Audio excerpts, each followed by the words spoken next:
नमस्कार साथियों, आप सभी का इस प्रेस वार्ता में दिल से स्वागत करता हूं। आप आए, आपका धन्यवाद भी करता हूं। आज की प्रेस कॉन्फ्रेंस बुलाने का कारण यही है कि पिछले कुछ दिनों से लगातार भाजपा के प्रवक्ता, भाजपा का dirty trick social media department और कुछ मीडिया भी बार बार ये बात चला रहा है कि देखो, मोदी जी को बुलाया था एसआईटी ने, वो तो चुपचाप चले गए थे, कोई हंगामा नहीं था, कोई विरोध नहीं था, जैसे ही बुलाया चले गए, कभी एसआईटी पे सवाल नहीं किया। तो मैं गुजरात से आता हूं और इस पूरे दौर का चश्मदीद गवाह हूं। मैंने सोचा आपके जरिए इस देश को भी सच्चाई बताना जरूरी है। जब एसआईटी ने समन किया, पूरे गुजरात में रातों रात दीवालों पे बहुत ही गंदी भाषा में कांग्रेस की अगुवाई वाली यूपीए सरकार, कांग्रेस के नेता और स्टेट में सबसे बड़ा संवैधानिक पद होता है गवर्नर का, उस गवर्नर के खिलाफ, क्योंकि मोदी जी को समन किया था, दीवालों पे बड़े बड़े स्लोगन लिखे गए। उस वक्त पे गुजरात की गवर्नर एक 80 साल की ऐसी महिला थी जो गांधीयन विचारधारा से जुड़ी थी। गांधी जी के कहने पे इस देश में जब गांधी जी ने आह्वान किया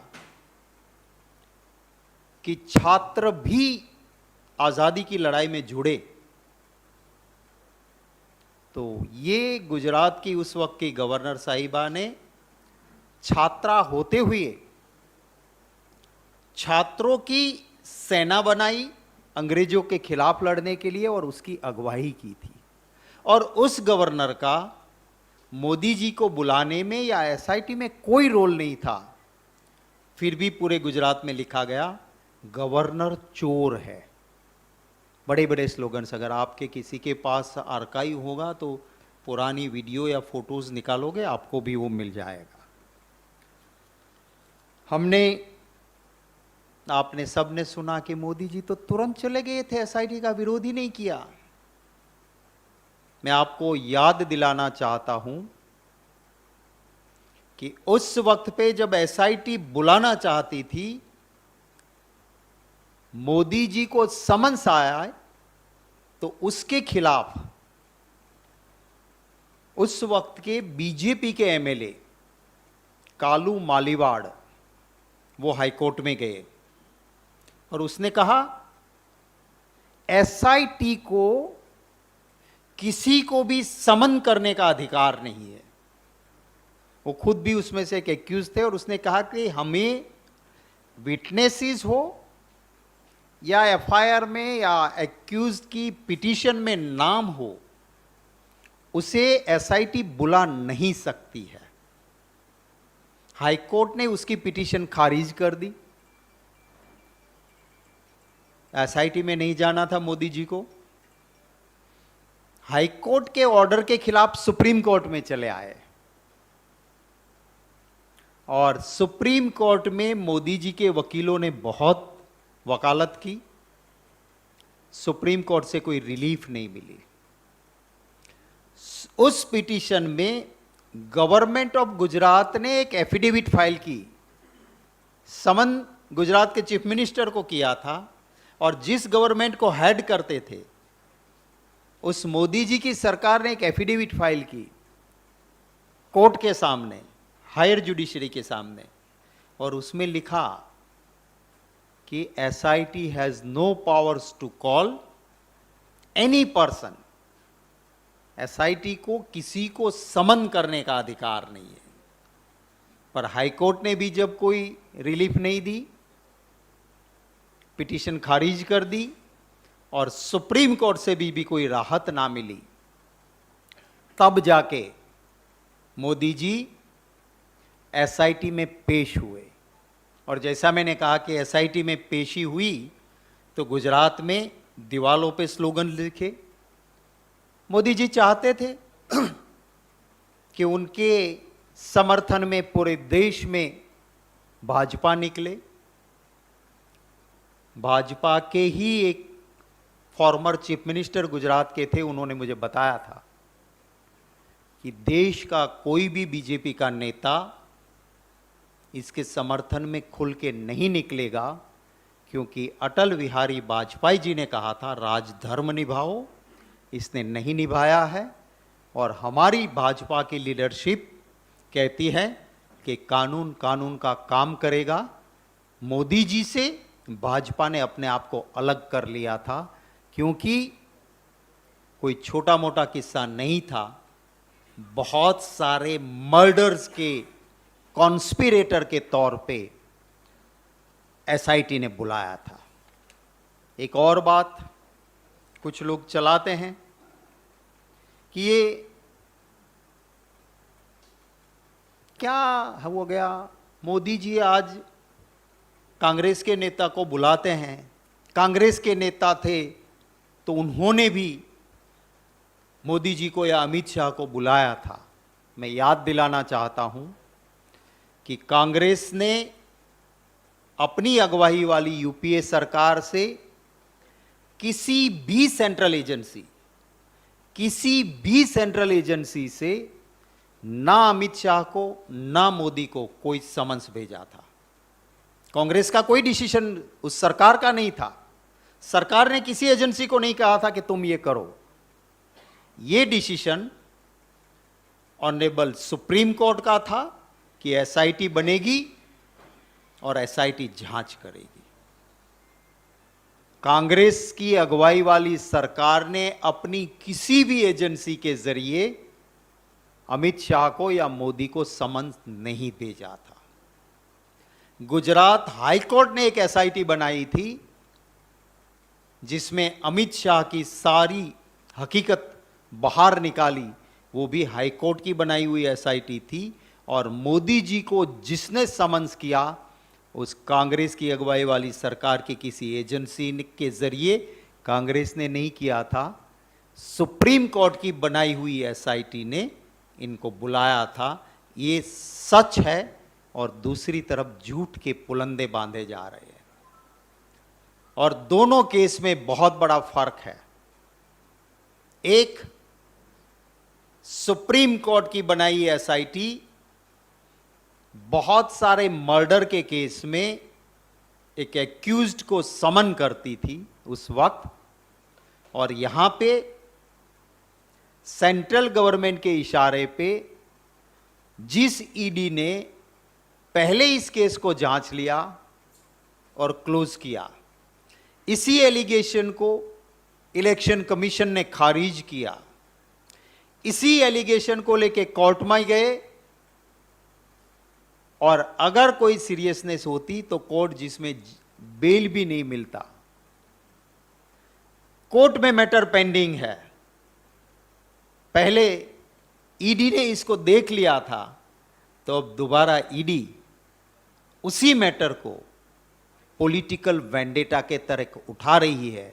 एक और वो थे मोदी जी जिसको प्रधानमंत्री उसी पार्टी के कहे थे, उन्होंने कहा था कि तुम राजधर्म निभाओ, और कोई भी भाजपा का नेता उसके साथ नहीं खड़ा रहना चाहता था, ना देश के लोग उनके लिए सिंपैथी रखते थे।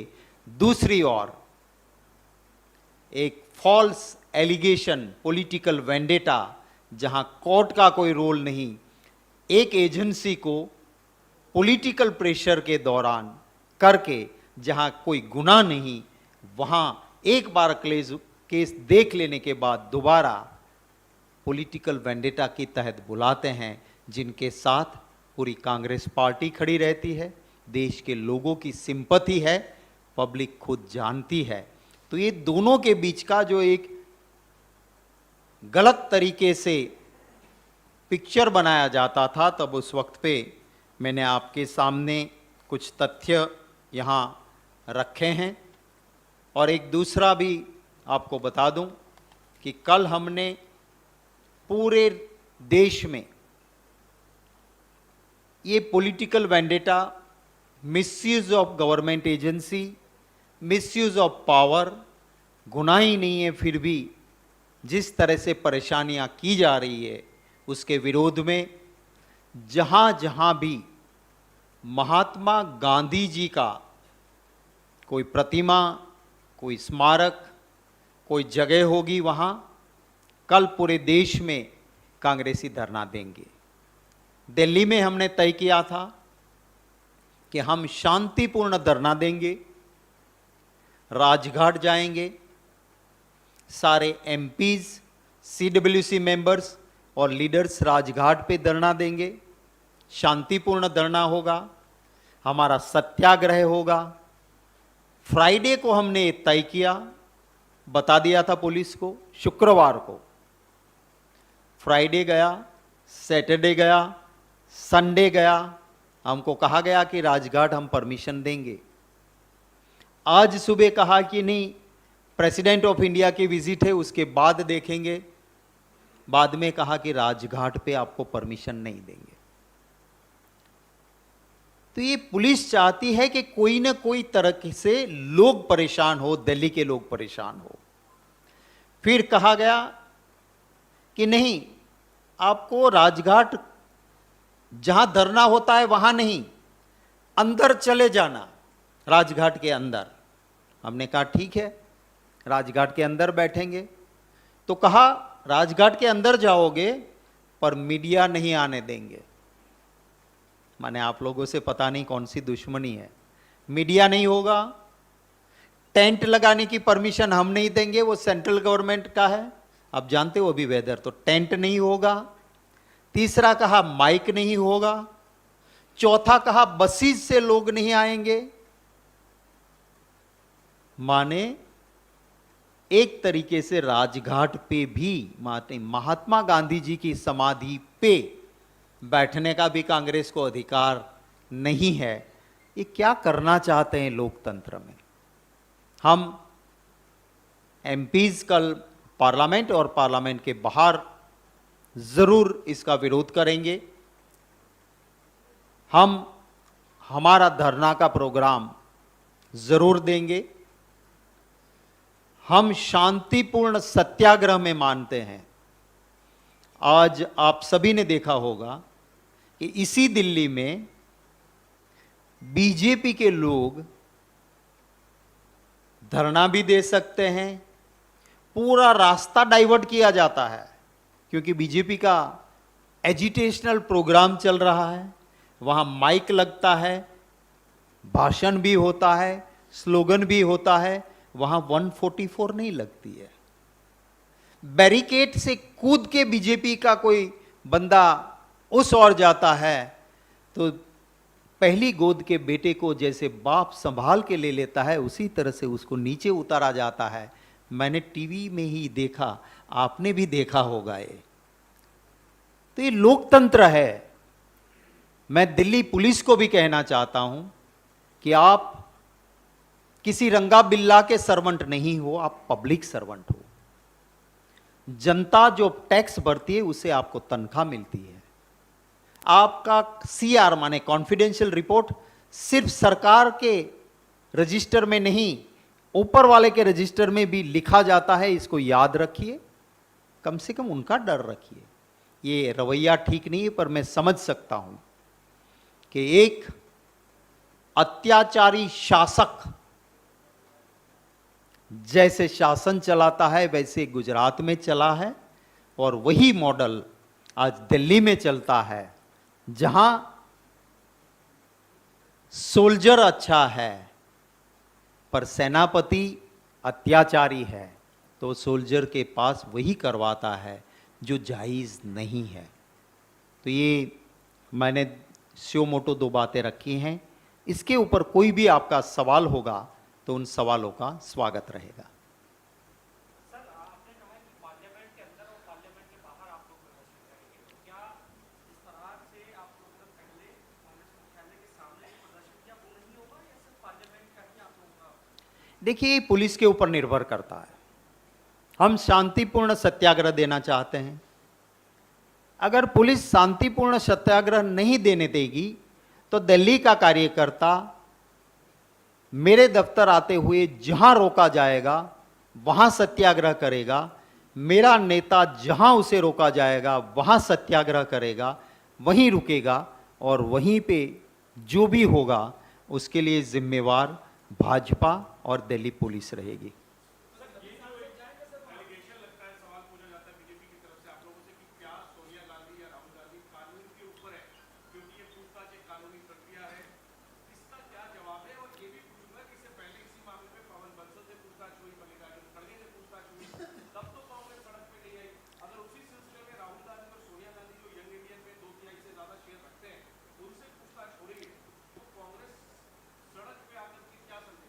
देखिए, आपका बहुत अच्छा सवाल है। जब पहले इसी ईडी ने इसी एलिगेशन और इसी केस पे जांच कर ली 2014 में, जांच खत्म हो गई, कुछ निकला नहीं। इसी एलिगेशन पे इलेक्शन कमीशन ने कर दिया, वहां से खारिज हो गया। कोर्ट के ऊपर क्या ईडी है? कोर्ट में मामला आपने ले गए हो, कोर्ट ने संज्ञान लिया है, सो कोर्ट के ऊपर एपेलेट अथॉरिटी तो ईडी है नहीं। How ED can call them again? So illegal process जो चल रहा है, एक पॉलिटिकल वेंडेटा और हैरेसमेंट हो रही है, उसके खिलाफ हमारे लीडर के साथ हमारी सॉलिडारिटी है, इसलिए हम इसमें जरूर लड़ते हैं और लड़ते रहेंगे। यस।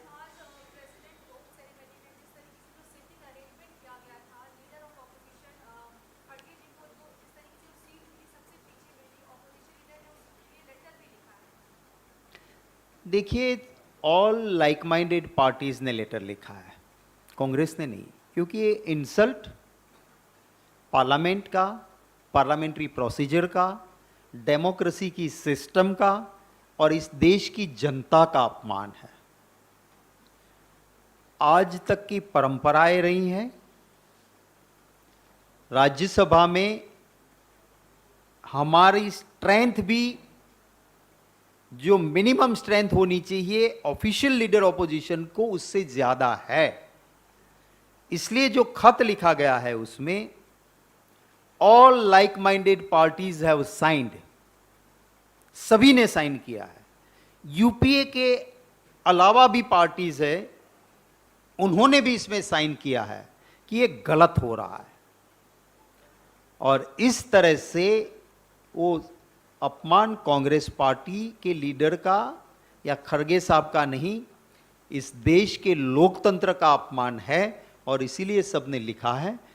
और ये आज तक कभी नहीं हुआ है। मैं खुद एक लीडर ऑपोजिशन रहा हूं, बीजेपी लीडर ऑपोजिशन रही है, मैं स्टेट में रहा, सेंट्रल में आज तक बीजेपी रही।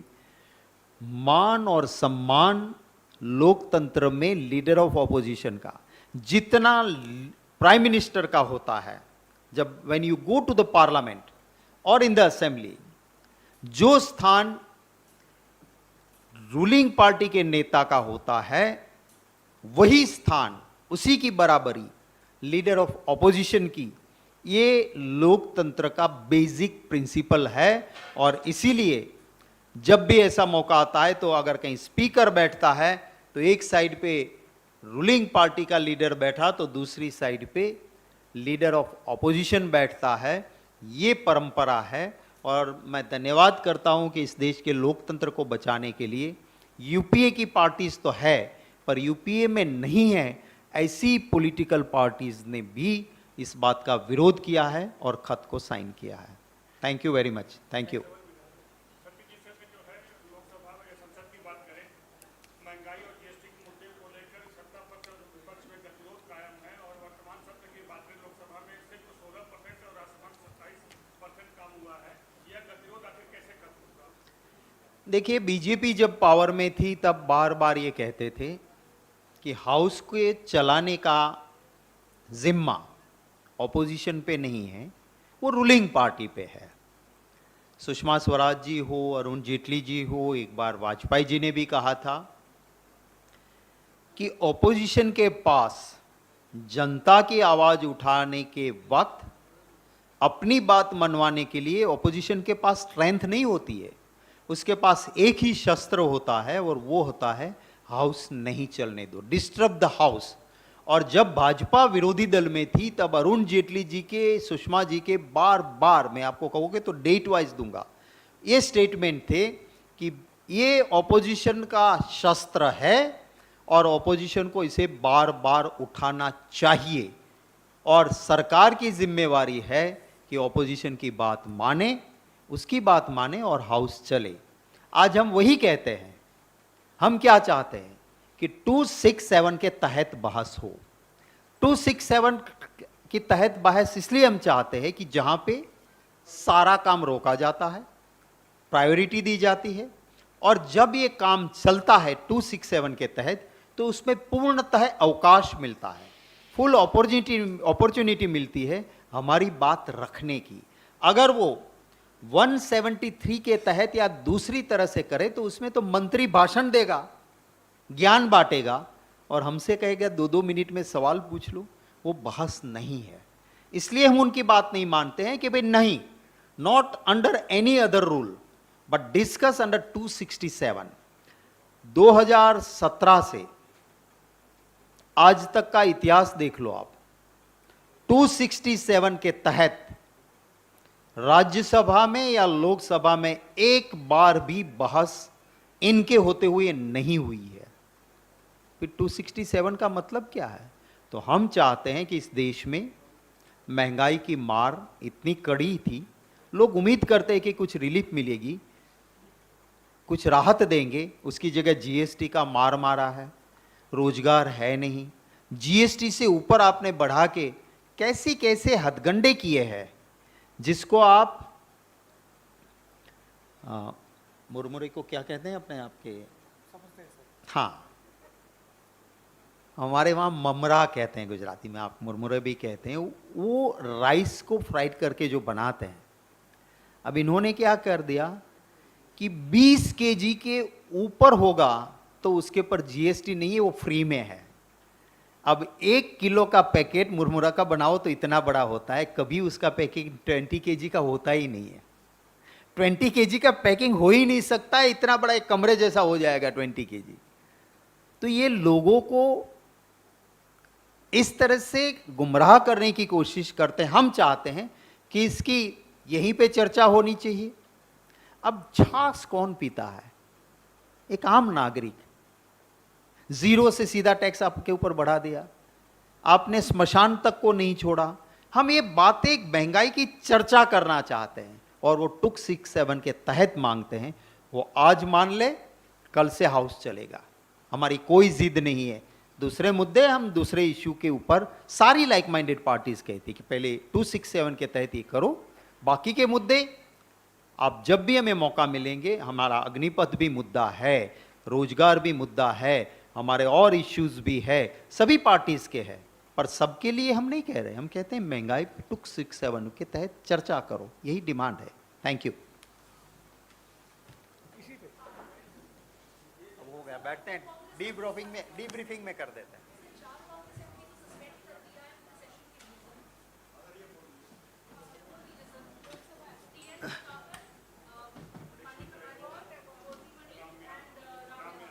देखिए, पार्लियामेंट की एक परंपरा रही है कि suspension is a exceptional, rarest rare, when member is very unruly और कुछ ऐसा हो गया कि जिसके लिए सस्पेंशन के अलावा कोई रास्ता नहीं है। बीजेपी ने सुखराम जी के मुद्दे को लेके, जब वो सुखराम जी हमारे मंत्री थे, पैसे खा गए सुखराम जी करके, 17 दिन पार्लियामेंट नहीं चलने दी थी और हमने, सुखराम जी ने रिजाइन भी किया था और बहस भी दी थी। सस्पेंशन नहीं हुआ था। इस लोकसभा और राज्यसभा की परंपरा है कि मेंबर वेल में आता है, हाउस एडजॉर्न होता है, डायलॉग करते हैं स्पीकर, चेयरमैन या leader of the house and opposition, बीच का रास्ता निकलता है और काम आगे बढ़ता है। Suspension is not the way. और पास्ट में कभी भी इस तरह से सस्पेंशन नहीं हुआ है। स्पीकर या चेयरमैन को यह भी अधिकार है कि उसको नेम करे, नेम करने के बाद बाहर जाने को कहे, नहीं होता है हाउस एडजॉर्न करे, संवाद प्रस्थापित करे, रास्ता निकाले। सस्पेंड करके बिना ऑपोजिशन को अपनी मनमानी से पार्लियामेंट कभी भी पास्ट का इतिहास में नहीं चली है। और इस तरह की परंपरा जो हिटलर ने किया था पार्लियामेंट को जलाने का, क्या उस दिशा में हम जा रहे हैं कि बिना ऑपोजिशन को पार्लियामेंट चलाएंगे? महंगाई एक अहम मुद्दा है, हम उसको लेके चर्चा चाहते हैं और आप चर्चा नहीं देते हो तो हमारे पास और कोई तरीका नहीं है। शाउटिंग करेंगे, हाउस का काम रोकेंगे, वेल में नहीं जाएंगे तो कहां जाएंगे हम? और ये काम बीजेपी ने बार बार संसद में, लोकसभा हो या राज्यसभा में किया था। और बार बार भाजपा ने कहा था कि हाउस नहीं चलने देना विपक्ष का हथियार है, जिसे विपक्ष बार बार यूज करें, ये जरूरी है, पब्लिक इंटरेस्ट में है। हाउस चलाना विपक्ष का नहीं, ऑपोजिशन का नहीं, पार्टी इन पावर का काम है। उसकी जगह पे संवाद की बजाय सस्पेंशन, मैं मानता हूं ये लोकतंत्र को कलंकित करने वाली घटना है।